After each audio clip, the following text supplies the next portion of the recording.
கோடநாடு கொலை சம்பவங்களில் எடப்பாடி பழனிசாமி மீது குற்றம் சாட்டுகளை கூறியிருந்த சையன் மனோஜ் ஆகியோரை போலீசார் நேற்று நீதிபதி முன்பு ஆஜர்படுத்தினர். ஆனால் அவர்கள் மீது போலீசார் கூறிய குற்றச்சாட்டுகளில் போதிய ஆதாரங்கள் இல்லாததால் சிறை காவலில் வைக்க மறுத்த நீதிபதி மீண்டும் 18ஆம் தேதி ஆஜராக உத்தரவிட்டுள்ளார்.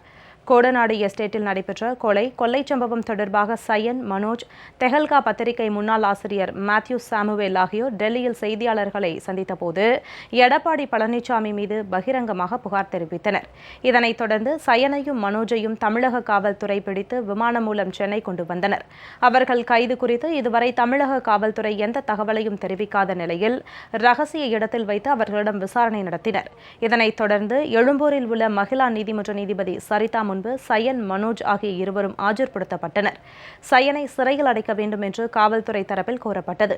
ஆனால் காவல்துறையின் கோரிக்கையை ஏற்க மறுத்த நீதிபதி சரிதா அவர்களிடம் சரமாரியாக கேள்வி எழுப்பினார். புகார்தாரரான எடப்பாடி பழனிசாமியிடம் இதுகுறித்து விசாரித்து விளக்கம் பெற்றீர்களா என நீதிபதி சரமாரி கேள்வி எழுப்பினார். மாலை 6 மணி முதல் இரவு 9 மணிக்கும் மேலாக விசாரணை நடைபெற்றும் சையன், மனோஜை சிறையில் அடைக்க நீதிபதி மறுப்பு தெரிவித்தார். இதனைத் தொடர்ந்து குற்றவாளிகள் சையன், மனோஜ் ஆகியோரை நேற்று இரவு சைதாப்பேட்டை குடியிருப்பு வளாகத்தில் உள்ள நீதிபதி வீட்டில் போலீசார் ஆஜர்படுத்தினர்.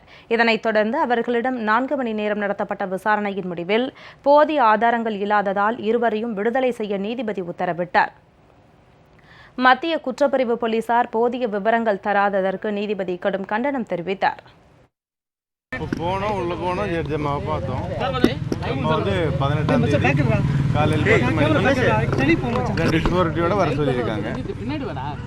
10,000 ருபீஸோட ஷூரிட்டி 2 பேர் கூட்டிகிட்டு வர சொல்லியிருக்காங்க. அதில் ஒருத்தர் இந்த லோக்கல் ஆளாக தமிழ்நாட்டு ஆளாக இருக்கணும்னு சொல்லியிருக்காங்க. இதனையடுத்து வரும் 18ஆம் தேதி நேரில் ஆஜராக சையன், மனோஜுக்கு நீதிபதி சரிதா உத்தரவிட்டார்.